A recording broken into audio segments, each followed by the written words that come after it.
A Semana Política. A Semana Política.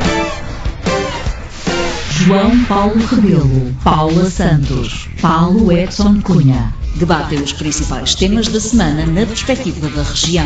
À segunda-feira, a partir das 5 da tarde, com repetição, terça às 3. A Semana Política. A Semana Política. Boa tarde, estamos de volta com a Semana Política, com 3 deputados eleitos pelo distrito de Setúbal, Paula Santos, do PCP, João Paulo Rebelo, do PS e Paulo Edson Cunha, do PSD. Os temas que temos em agenda são a remodelação no governo, uma mini remodelação que passou pela nomeação de novos secretários de Estado.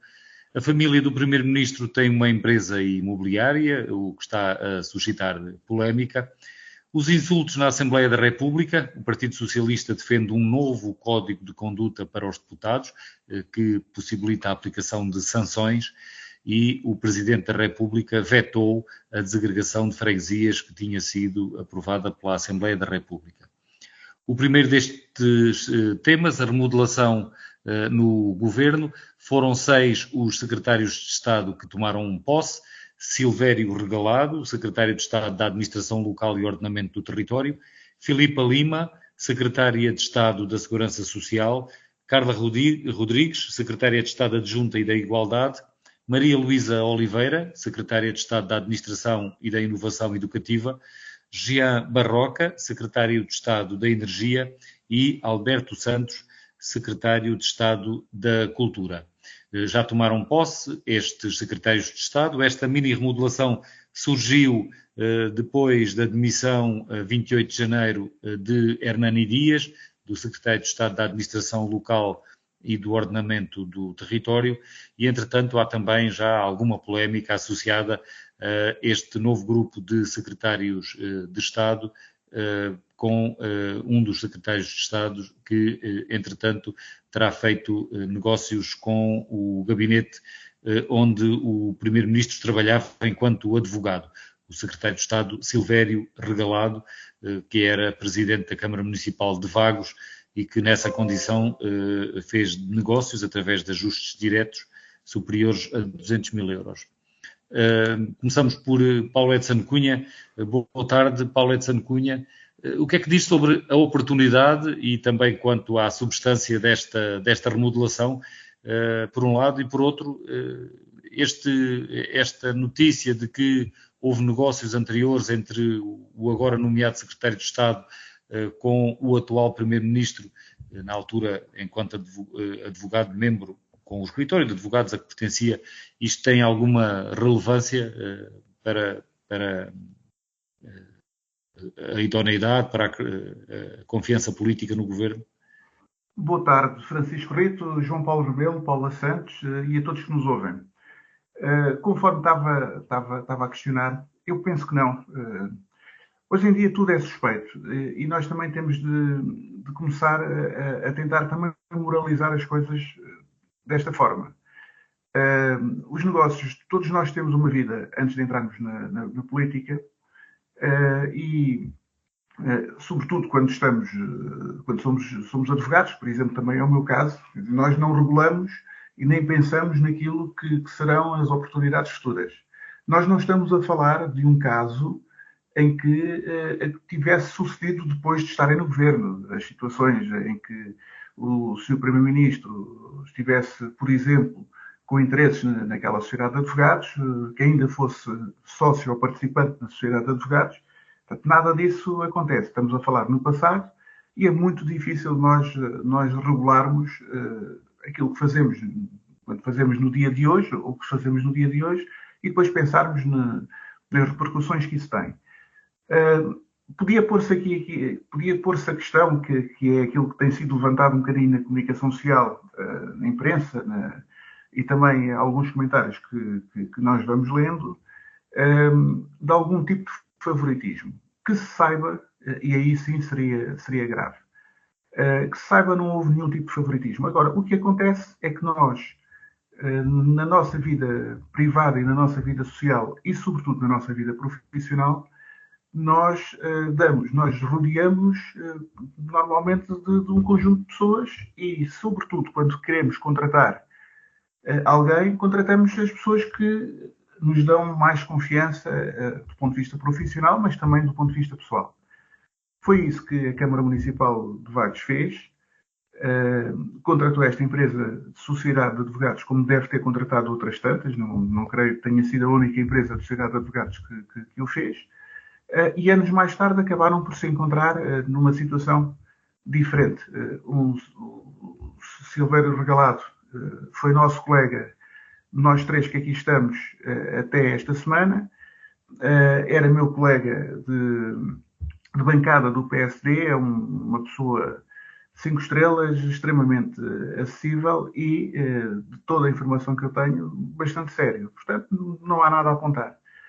Relativamente à outra questão da oportunidade política, é um hábito dos governos dos primeiros ministros aproveitarem, em determinada altura, uma qualquer situação para refrescar um bocadinho e fazer alguns ajustes na sua equipa. E foi isto que aconteceu. Portanto, o Primeiro-Ministro optou por fazer aqui alguns reajustes, com certeza daquilo que se ouve da oposição que quereriam outros, mas foram aqueles que o Sr. Primeiro-Ministro entendeu que eram necessários, e o que nós temos de avaliar aqui é o trabalho do Governo e são os resultados, não propriamente quem são os secretários de Estado, e se uns foram mudados ou outros não foram mudados. Portanto, aqui não vai ter grande consequência. Temos vários temas, vamos procurar andar mais depressa, Paula Santos. Esta mini remodelação significa que o Governo já tem demasiados problemas, estamos a falar de 6 secretários de Estado, ou acha que concorda com o Primeiro-Ministro Luís Montenegro quando diz que se trata de algo normal, que é um ajustamento normal? Muito boa tarde, cumprimento o Francisco Rito, cumprimento o João Paulo Rebelo, Paulo Edson de Cunha, cumprimento todos os que nos estão a ouvir. Esta remodelação do Governo, o que é que se pode dizer sobre isto? Que, olha, aquilo que era mesmo preciso era romper com esta política e uma política alternativa que responda aos problemas que afetam a vida todos os dias dos trabalhadores e do nosso povo. Não parece que seja com esta remodelação que isso vai acontecer. Aquilo que nós constatamos, como constatamos em muitas outras remodelações de governos, é que de facto que há alteração das pessoas que têm responsabilidades, mas depois, na verdade, é para prosseguir as mesmas opções políticas. E este é que é o problema de fundo com o qual estamos confrontados, porque não basta mudar as caras quando todos os dias está aí o aumento do custo de vida, quando estão aí dificuldades no acesso à saúde, dificuldades no acesso à habitação, problemas na escola pública que continuam por resolver. Faz estas remodelações, ainda há pouco Paulo Edson de Cunha fazia a referência, creio que a palavra utilizada era para refrescar. Bem, se pode refrescar o que se quiser, a verdade é que se mantém a velha política de direita, que não só não resolve os problemas, como ainda é responsável pelo agravamento dos problemas. Aliás, como estamos a ver, eu creio que na saúde isso é muito evidente e, portanto, relativamente a esta questão, aquilo que era mesmo preciso era uma outra política, romper com este caminho que não resolve. Não me parece que seja isso que vai acontecer.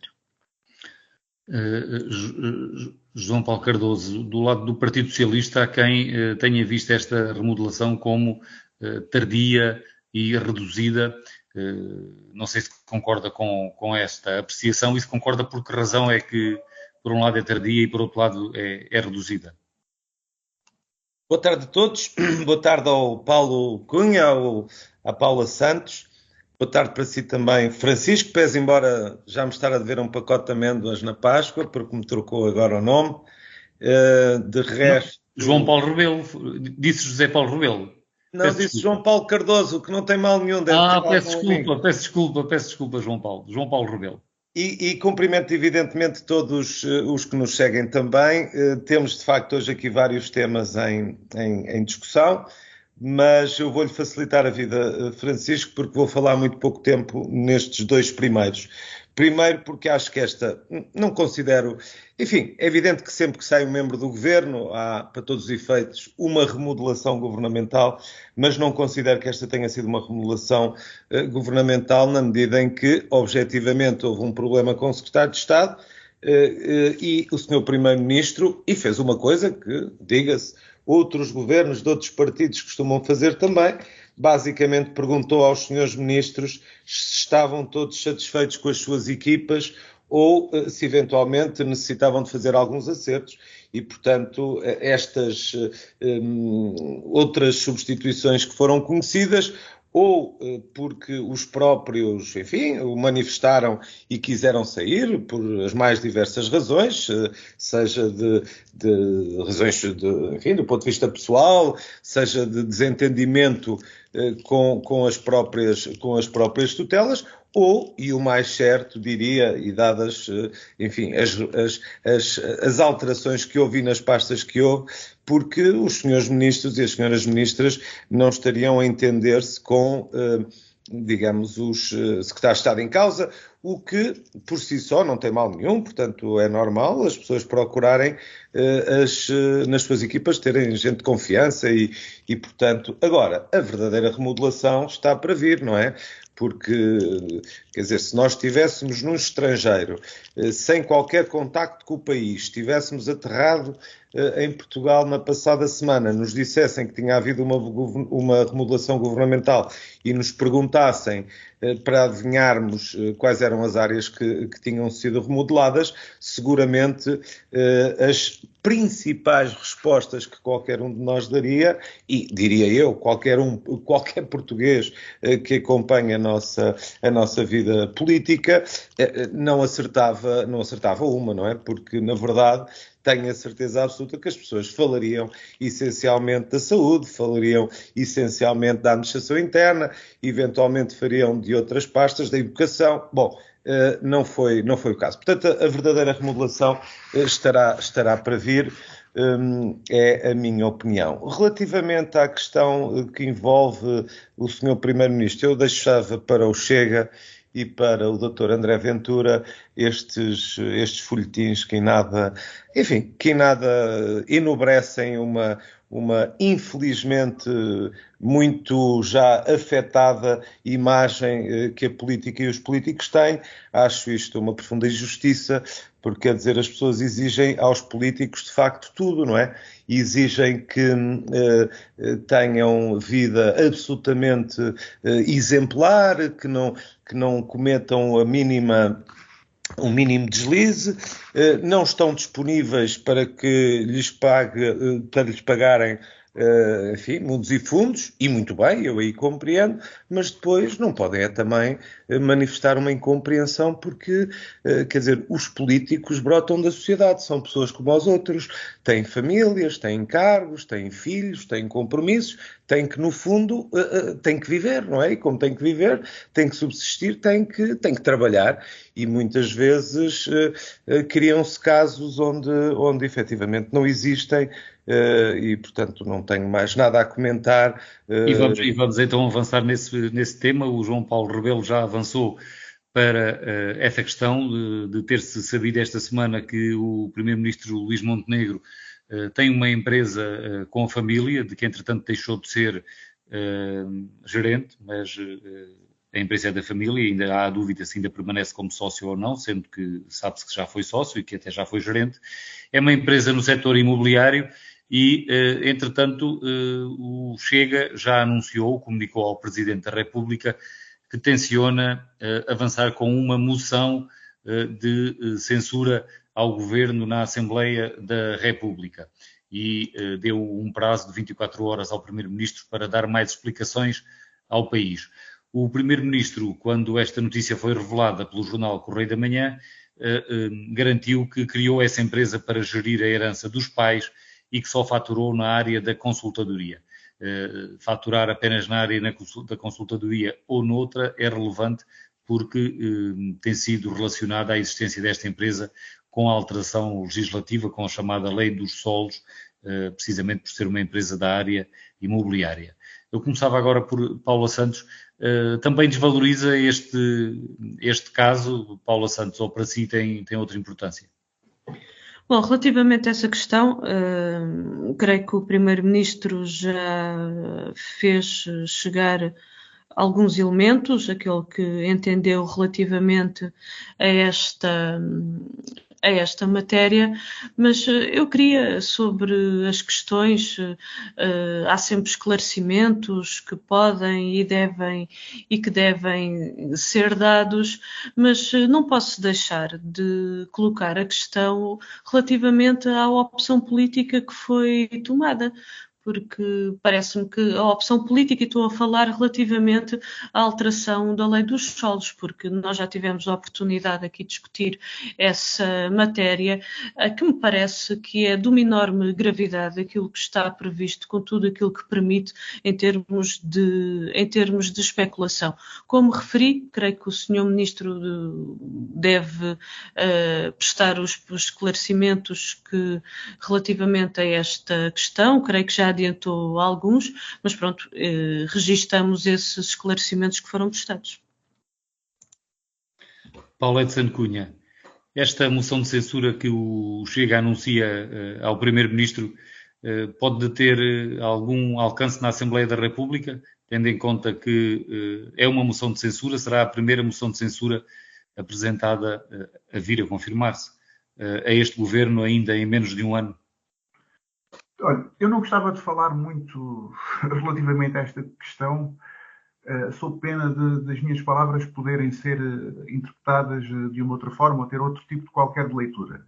Pelo menos aquilo que me vai na alma para dizer o que penso relativamente àquilo que é a oportunidade política e que são as motivações que levam o Sr. Deputado André Ventura a vir agora a terreiro, avançar com esta ideia. Agora, há uma coisa que não pode deixar de ser dita. Está a querer desviar de uma semana horribilis que teve e está a tentar arranjar assunto. Eu penso que o João Paulo Rebelo disse tudo, disse o melhor do que eu tinha tentado dizer. No fundo, conseguiu transmitir. Nós todos temos que ter uma vida. E a não ser que façamos, e a não ser que se consiga provar que aquilo que nós fazemos tem uma intenção, tem um ilícito ou tem um aproveitamento intencional, é muito difícil nós, hoje em dia, e se continuarmos nesta deriva com que estamos, que a comunicação social tem também contribuído de certa forma, porque a comunicação social tem feito duas coisas importantes. Uma, denuncia casos que, se não fosse a comunicação social, não eram denunciados, mas depois tem feito também o seu contrário, é levar, muitas vezes, é ampliar, levar ao extremo algum tipo de denúncias que não fazem sentido. Não estou a dizer que é esta ou que não é esta. Agora, se nós pusermos isto nos pratos da balança, de uma determinada forma, nós vamos tentar compreender que todas as medidas de um governo afetam toda a gente. Se afetam toda a gente, vão afetar naturalmente toda a família, todas as sociedades, todos os amigos, todas as pessoas próximas, todos os interesses que o próprio Primeiro-Ministro já teve, que os ministros já tiveram. É impossível não fazer. Por exemplo, há uns dias atrás, há umas semanas atrás, tivemos o episódio que era escusado, que levou à admissão do Secretário de Estado. E esse episódio já se estava a transformar quase num crime.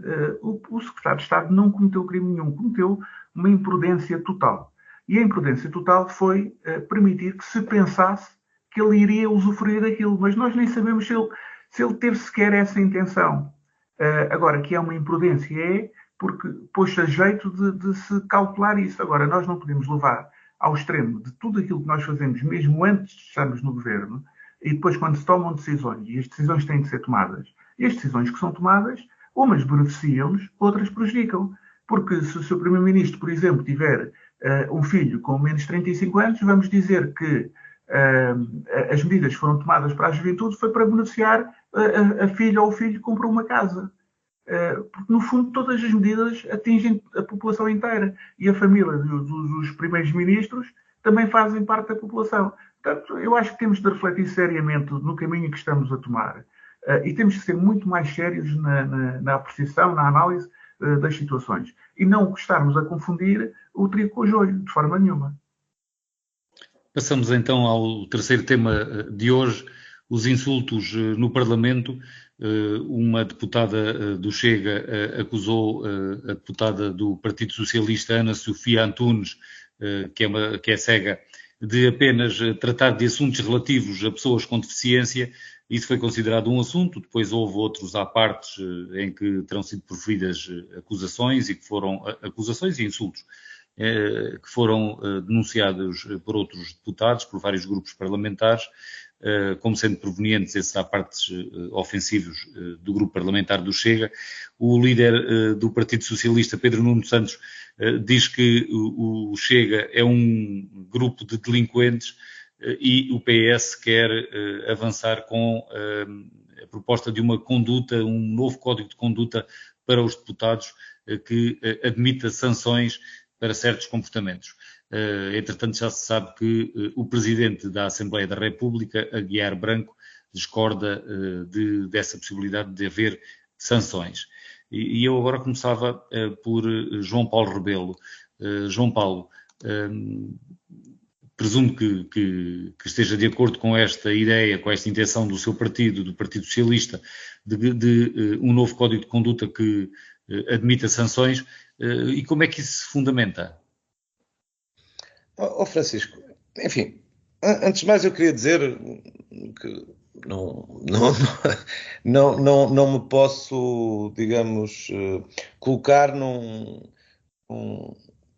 posição de ser um incondicional apoiante da ideia, no sentido em que tenho também eu próprio algumas dúvidas do que isso pode significar. Mas há uma coisa que sei, não é uma ideia peregrina, porquanto há outros parlamentos e no contexto europeu são conhecidos alguns regimentos, alguns regulamentos que justamente são, diria, mais exigentes ou mais detalhados, enfim, que prevêem situações desta natureza. Há uma coisa que eu, no entanto, defendo muito, é que alguma coisa tem que ser feita para alterar o ambiente que hoje é vivido na Assembleia da República.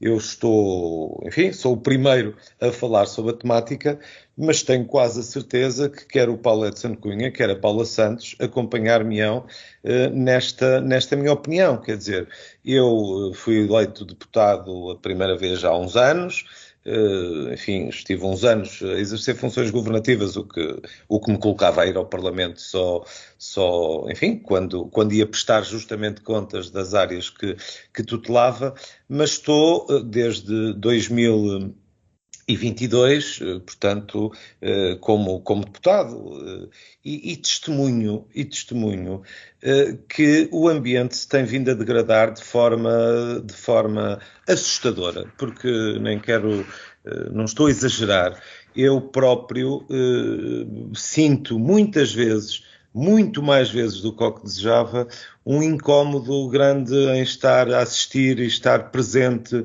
muitas vezes e em algumas discussões que acontecem no Parlamento, e tudo isto por conta, de facto, de hoje estar uma bancada parlamentar com um número muito considerável, são 50, enfim, agora 49, com a passagem a não inscrito do famoso deputado Arruda, mas a verdade é que isto acontece, quer dizer, este sentimento, repare, eu há tempo estava a dar por mim a pensar, há pessoas que se queixam que sofrem assédios nos locais de trabalho, que sofrem perseguições, que não têm um bom ambiente de trabalho, muitas vezes, quer dizer, ali na Assembleia da República isso está a acontecer a muitos de nós. Depois há, particularmente, e o caso que foi conhecido implica, na verdade, não apenas Ana Sofia Antunes, já várias notícias o vieram a refletir, inclusivamente transcrevendo os apartes que foram feitos. É sabido que também envolve a deputada Isabel Moreira. Há, enfim, deputados de vários partidos que são muitas vezes vilipendiados, não há outra, não, quer dizer, não são os chamados os apartes parlamentares, e são inclusivamente registados, como julgo que a maior parte das pessoas tem conhecimento, porque muitas vezes são, quer dizer, fazem parte também da narrativa, da história, da forma com que, enfim, estamos a deixar para a memória futura o que é que verdadeiramente aconteceu numa determinada discussão, não é? Porque, enfim, há umas décadas atrás não havia sequer gravações, não havia filmagens. Hoje há, é verdade, mas acontece no Parlamento, muitas vezes, portanto, reações das bancadas parlamentares ao que está a ser dito, que não é apanhado pelas câmaras, que não é apanhado, não é registado na fita, mas, objetivamente, contam também a história, digamos, do próprio debate. O Chega transformou esta figura dos apartes em algo que é absolutamente inaceitável, quer dizer, são ofensas, é bullying. O que acontece é bullying. Há deputados, há deputadas, eu quero aqui referir, quer dizer, nem para o bem nem para o mal, porque é factual. Acho que quer a Paula Santos, quer o Paulo, enfim, confirmarão isto também. Por exemplo, a senhora deputada do PAN, a Inês Sousa Real, a determinada altura, não se podia levantar que não houvesse um coro de indignidades que lhe eram dirigidas. O deputado Rui Tavares, do LIVRE, também assisto recorrentemente, não é o único do LIVRE, de resto, a ser alvo daquelas ignomínias, quer dizer, bom, e o que eu quero dizer de relevante, ou mais relevante ainda, e é um aspecto crítico, eu tenho estima pessoal pelo Sr. Presidente da Assembleia da República, mas acho mesmo que ele teve um momento muito infeliz, e praticamente no início desta legislatura, quando, numa interpelação que na altura até foi feita pela líder parlamentar do PS, pela Alexandra Leitão, a propósito de um comentário que o André Ventura tinha feito relativamente a um povo, que eram os turcos, fê-lo de uma forma, do meu ponto de vista, inaceitável. A nossa líder parlamentar interpelou a mesa, justamente usando uma figura regimental, que é a da condução dos trabalhos, alertou o Sr. Presidente, ou questionou mesmo o Sr. Presidente, é possível e é aceitável que este tipo de afirmações sejam feitas na Assembleia da República.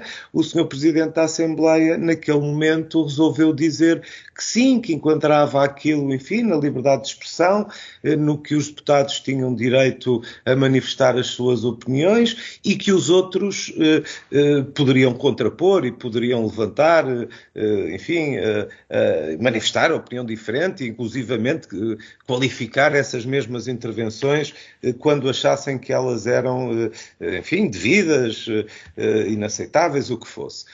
A verdade é que eu julgo que a partir desse momento, como se costuma dizer, o Sr. Presidente da Assembleia da República perdeu a mão. Desde então, o reiterado comportamento daquele grupo parlamentar eu acho que é indiscutível, quer dizer, é indiscutível. Há alguns deputados que se comportam naquela bancada como se estivessem num jogo de futebol, fizessem parte de uma claque, mas com aquilo que as claques têm de pior, não é? Não é com aquela, digamos, com aquele lado lúdico animado ou, evidentemente, que bater palmas é uma coisa que faz parte, saudações, enfim, algum entusiasmo com algumas intervenções. Agora, o que ali acontece é de facto terrível. Eu, este fim de semana, lia um artigo do meu camarada, João Costa, num jornal no Expresso, em que ele às tantas diz uma frase que eu gostava aqui de reproduzir porque acho verdadeiramente acertada, que é: o Chega grita pela limpeza de Portugal, mas suja todos os dias. E é de facto isto que tem vindo a acontecer. Quer dizer, há um partido que põe todas as suas fichas, como se costuma dizer, aposta tudo em denegrir as instituições, em denegrir, digamos, as pessoas, os intervenientes, a própria política, com um discurso absolutamente contraditório com as próprias práticas.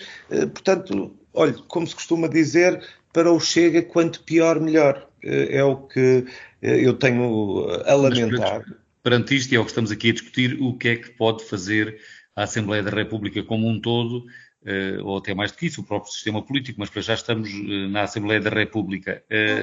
A próxima, sabe, Francisco, que regularmente na Assembleia da República há a chamada Conferência de Líderes, portanto que o Presidente da Assembleia da República reúne não só com o Governo, portanto com quem tem a tutela dos assuntos parlamentares, bem como com todos os líderes partidários, e onde são discutidas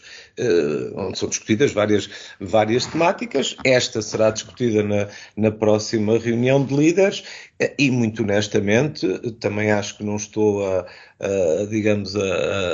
pôr a colher ou a foice em seara alheia, mas acho que, de uma forma geral, absolutamente geral, tirando o Chega, todos os partidos estarão de acordo em procurar fazer alguma coisa que digamos, torne aquele ambiente mais respirável. Isto, evidentemente, sempre... Mas já vamos ouvir também aqui os outros membros do painel. Paulo Edson Cunha, a Assembleia da República tem regras consagradas de diversas formas, tem desde logo o Estatuto dos Deputados, que o PS propõe que seja alterado e que preveja sanções, tem também o seu regimento, as condições de funcionamento da operação do plenário e de outras funcionalidades, e existem também as competências do próprio Presidente da Assembleia da República. Há quem defenda, e há pouco João Paulo Rebelo falou aqui disso, embora não tenha atribuído essa responsabilidade apenas ao Presidente da Assembleia da República, mas há quem defenda que dentro das próprias competências do Presidente da Assembleia da República, dependendo do estilo ou da forma como conduz os trabalhos, poder lidar com este problema de outra maneira e, quem sabe, por si só, resolvê-lo. Na sua opinião, qual é a solução para um problema para este tipo de problema, para este problema de que estamos a falar?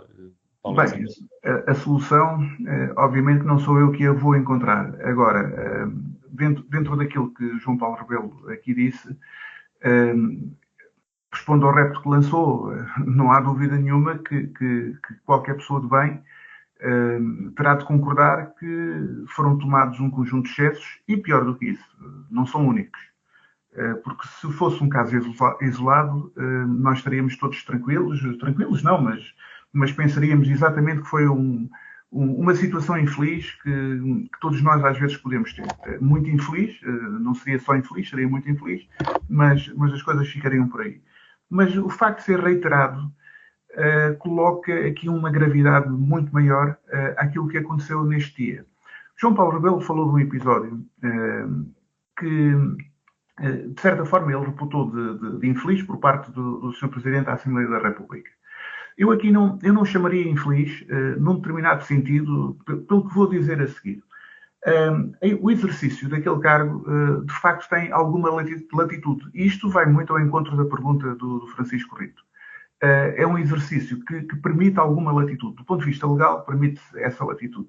E dentro dessa latitude, seria infeliz, completamente infeliz, da parte do Sr. Presidente da Assembleia da República, se não conseguisse depois, por ele próprio, ter algum tipo de autoridade que diga-se a verdade e faça-se justiça, ele tem tido. Se me perguntarem se eu gostei da frase naquele momento, em termos individuais, não gostei.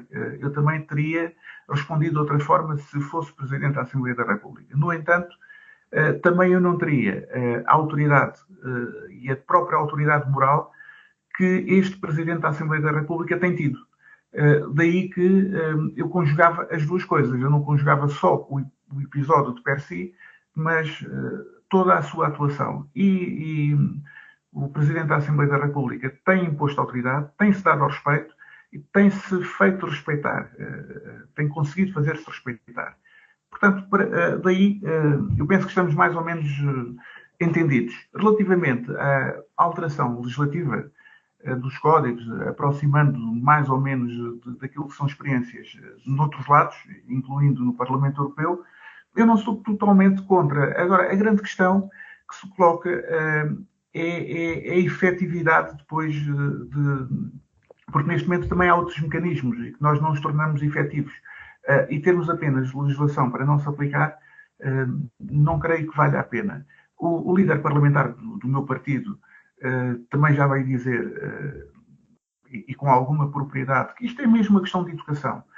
Eu posso fazer aqui uma declaração de princípio. Eu não tenho tido, em termos pessoais, não tive ainda nenhum problema com as pessoas do Chega, bem pelo contrário. Quando passo por eles, tenho uma excelente relação com eles. Agora, isso não invalida que eu não veja e não qual é a frase que eu posso encontrar? Que não censure, que não denuncie, que não me oponha a comportamentos que eu tenho visto, e tenho um conjunto de comportamentos, não foi só aquilo que foi dito, sobretudo, da líder do PAN. Aliás, o que nós até devemos ver aqui, às vezes é uma questão de respeito, até pela própria pessoa humana, pela dignidade da pessoa humana. A líder do PAN está lá sozinha. Até esse facto deveria merecer alguma atenção especial da parte dos deputados do PAN. Eu termino isto com uma nota de apenas um bocadinho de humor, mas eu vi durante esta semana, e agora o próprio João Paulo Rebelo, usar uma expressão que foi o título de um artigo meu, que foi bullying no Parlamento. E eu esta semana, deve ter sido das palavras que mais ouvi durante esta semana. Eu fiz esse artigo a propósito do comportamento, e que nós discutimos aqui também, absolutamente indecoroso do ponto de vista pessoal, e não estou aqui a referir outro tipo de situações que tiveram relativamente ao seu próprio deputado, que agora é deputado independente, Miguel Arruda. Eles fizeram um autêntico bullying relativamente àquela pessoa, ao ser humano. E não têm empenho nenhum em fazer, seja a deputada do PAN, seja, como vejo muitas vezes, a líder da bancada do Partido Socialista, muito mais vezes ainda ao Bloco de Esquerda, e algumas vezes também, bastantes também, à própria Paula Santos, que também tem sido uma vítima recorrente deles, mas aí é mais uma vítima ideológica, digamos assim, que nós até acabamos por aceitar melhor. Não tenho visto crítica, não tenho levado tanto para o campo pessoal como eu vejo, ou com algum tipo de bullying pessoal, como tenho visto com outras personalidades. Sim, no campo ideológico é minimamente aceitável, é a Assembleia da República, precisamente. Ideológico, mas leva um bocadinho longe mais do ideológico. O que eu quero dizer, aqui a diferença é que, e a Paula Santos, temos a oportunidade, porque está aqui, de falar em primeira mão, na própria pessoa, mas a verdade é que aquilo que eu tenho notado muitas vezes é que algum tipo de críticas, por exemplo, que vão para, por exemplo, entre a líder da bancada do Partido Socialista, Alexandra Leitão, ou as líderes da bancada do Bloco de Esquerda, da IEL e do PCP, há aqui uma diferença, porque há bullying sobre as três, isso não há dúvida nenhuma. No entanto, parece-me que, enquanto sobre as quatro, neste caso, enquanto sobre as três é mais ideológico do que pessoal, apesar de extravasar um bocadinho aquilo que é o aceitável, em muitos casos, não é sempre. No caso da líder do Partido Socialista, muitas vezes vão para o bullying pessoal, e do PAN vão para um bullying absolutamente pessoal, esquecendo completamente a parte ideológica. E isso é que é ainda mais errado. Paula Santos, concorda que é oportuno e necessário olhar-se para o Estatuto dos Deputados e procurar introduzir a possibilidade de haver sanções para se conseguir garantir a urbanidade na Assembleia da República? Bom, nós ficamos a aguardar, foi anunciado por parte do Partido Socialista que iriam avançar com propostas, aguardamos essas propostas para poder apreciar, para as poder apreciar. Até lá é precoce fazer qualquer tipo de consideração relativamente a isso. Eu creio que estas atitudes e estes comportamentos que têm vindo aqui a ser tratados por parte dos deputados do partido Chega, aquilo que revelam é aquilo que eles são. Não é?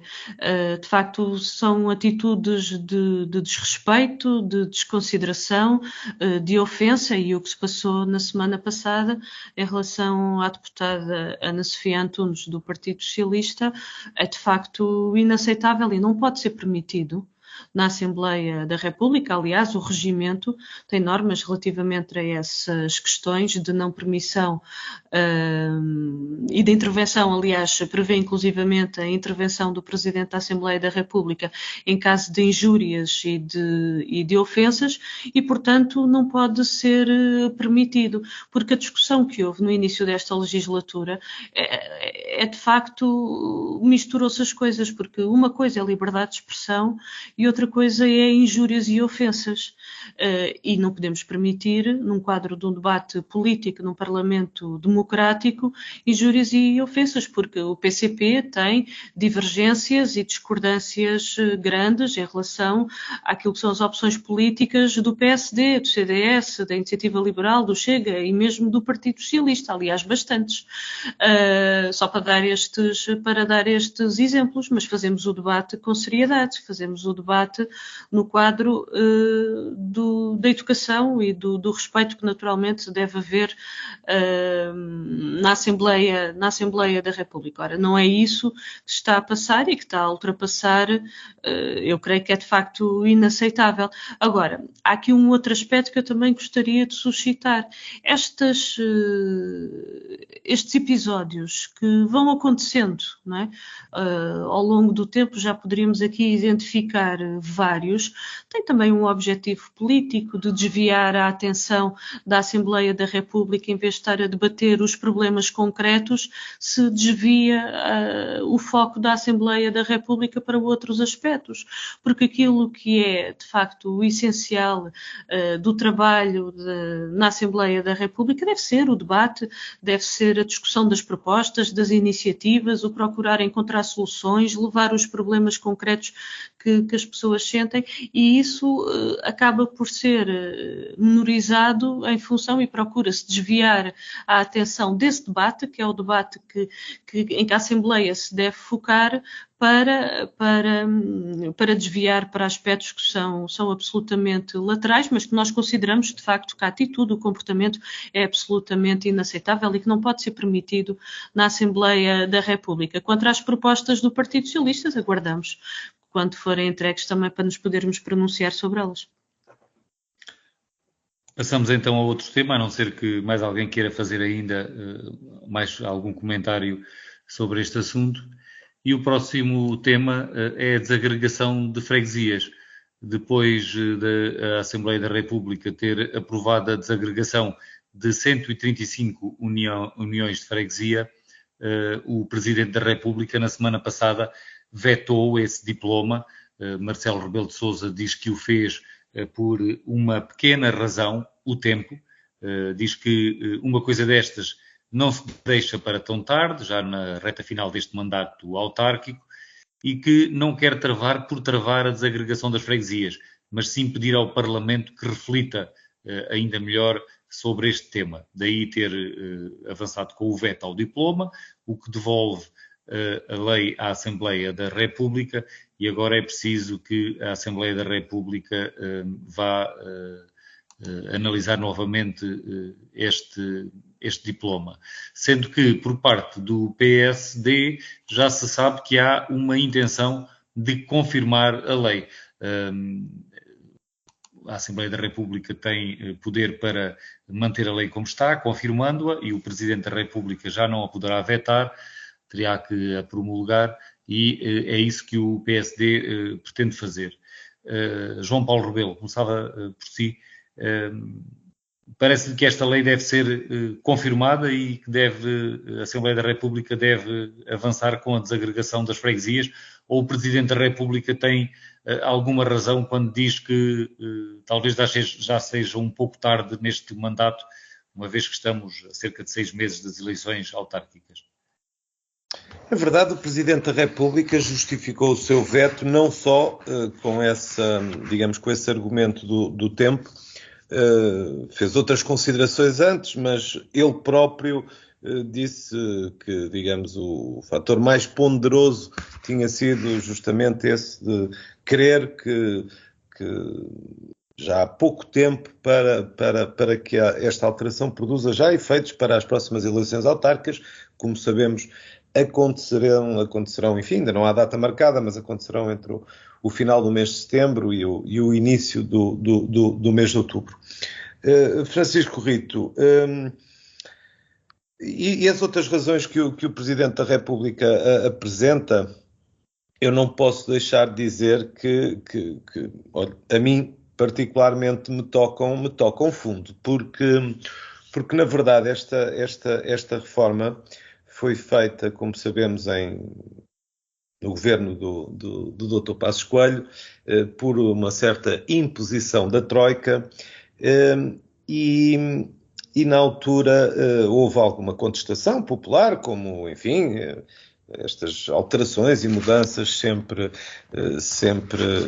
implicam, mas, olha, aqui é um caso concreto, de facto, de eu sentir que nos 8 anos de governação socialista não houve, tirando efetivamente na parte final, em que o Dr. António Costa, à data Primeiro-Ministro, abriu a hipótese de eventualmente rever em casos muito específicos. A verdade é que isto rapidamente se transformou, do meu ponto de vista, muito pessoalmente, numa oportunidade para os principais partidos irem a reboque de uma certa, enfim, de um certo populismo, e populismo no sentido de fazer algo popular, algo que à partida agradaria às pessoas. Eu aqui tenho que reconhecer que tirando a Paula Santos, em que o PCP manteve uma grande coerência, digamos, nesta matéria,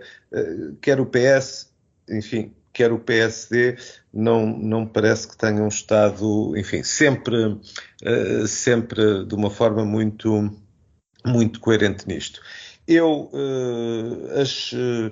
encontro razões para algumas freguesias, mas eu diria que, na generalidade, talvez esteja a dar mais razão a um certo bairrismo, uma certa acomodação, enfim, a uma certa tendência nesses casos concretos em que na altura se foram questionados se continuaria a haver um apoio à população, sobretudo àquela população mais fragilizada, com mais dificuldades de acesso, digamos, à interlocução pública e à administração pública. De uma forma geral, eu diria, repare, tanto é que há muitas mais agregações que foram confirmadas, não é? Ou seja, que não houve intenção de fazer marcha atrás, como se costuma dizer, portanto, de ir para a desagregação, do que, na verdade, as que vão agora desagregar. O Partido Socialista, no entanto, foi muito rápido a manifestar que tinha a intenção de confirmar este diploma. O PSD demorou um bocadinho mais, mas agora também é conhecida a vontade que tem em confirmá-lo. Portanto, eu julgo que isto não terá muito mais história, que em breve a Assembleia da República confirmará e aí o Sr. Presidente poderá sempre dizer que fez o seu alerta, mas que não colheu. Eu compreendo que o Sr. Presidente ponha a questão portanto, no tempo para que tudo se organize de forma a que possa haver eleições. Na verdade, para ser franco, é o argumento que eu menos considero, porque acho que isso é perfeitamente execuível no tempo que ainda nos dista até às eleições autárquicas. Confesso e admito, mais sensível até aos outros argumentos.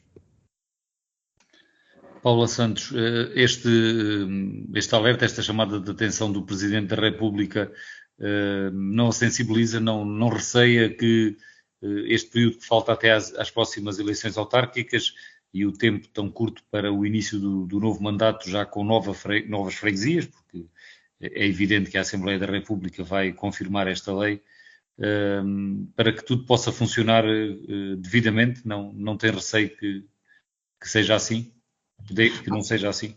Eu recordo que quando foi da extinção de freguesias, em 2013, essa extinção foi aprovada em 2013, creio que também no mês de fevereiro, e as eleições iriam se realizar no final do mês de setembro e início de outubro, no calendário previsto.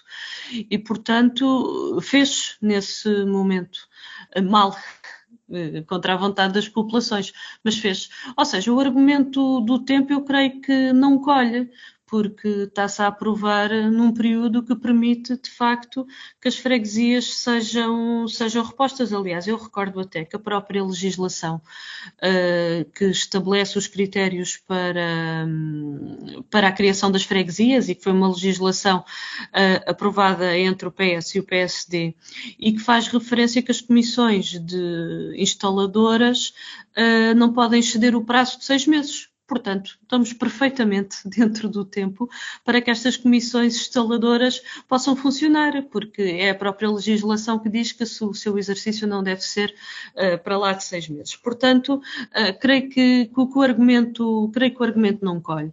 Creio também que esta decisão por parte do Presidente da República revela desprezo pela vontade das populações, porque estes processos que foram aprovados agora na Assembleia da República para a reposição das freguesias foram processos que foram iniciados nas respectivas Assembleias de Freguesia, que passaram para as Assembleias Municipais. Estamos a falar ou seja, foi da sua iniciativa, da iniciativa das populações e dos órgãos autárquicos, e que fizeram chegar à Assembleia da República de acordo com a legislação que está em vigor. E, portanto, a Assembleia da República, aquilo que deve fazer é, de facto, corresponder à expectativa destas populações e dos órgãos autárquicos que instruíram os processos, prepararam os processos e que são complexos, com uma série de documentação que tinham de constar neles. Depois, uma última questão que eu queria referir prende-se com a forma como todo este processo decorreu na Assembleia da República, porque, de facto, houve, ao longo de todo este tempo, por parte do PS, do PSD, do Chega, introduzir obstáculos, dificuldades para dar concretização a este processo, porque isto, de facto, poderia ter andado de uma outra forma, bem mais célere. Recordo várias vezes em que houve, inclusivamente, questionamento à Assembleia de como estava o processo, ponto de situação. Agora, aquilo que é importante neste momento é, de facto, a confirmação do decreto, e se quer corresponder à vontade das populações, não há outra solução a não ser a confirmação do decreto. Aliás, nós dissemos desde o primeiro momento, e aquilo que nós entendemos que é o caminho para, de facto, corresponder. E estamos a falar de sentimentos, de uma identidade muito própria por parte das populações, que não pode ser desconsiderado, nem pode ser desvalorizado, porque isto é, de facto, de uma grande importância para muitas e muitas populações e muitas freguesias. Nós vimos, quando foi discutido na Assembleia da República, no dia 17 de janeiro, a grande presença de pessoas vindas de vários pontos do país para assistir ao debate. Uma presença, de facto, muito grande, o que revela que esta é uma questão que é importante para as pessoas e que não pode ser desvalorizada. Paula de Santo Cunha, já temos aqui pouquíssimo tempo, apenas 1 minuto e pouco. Peço-lhe desculpa por lhe conceder apenas este tempo.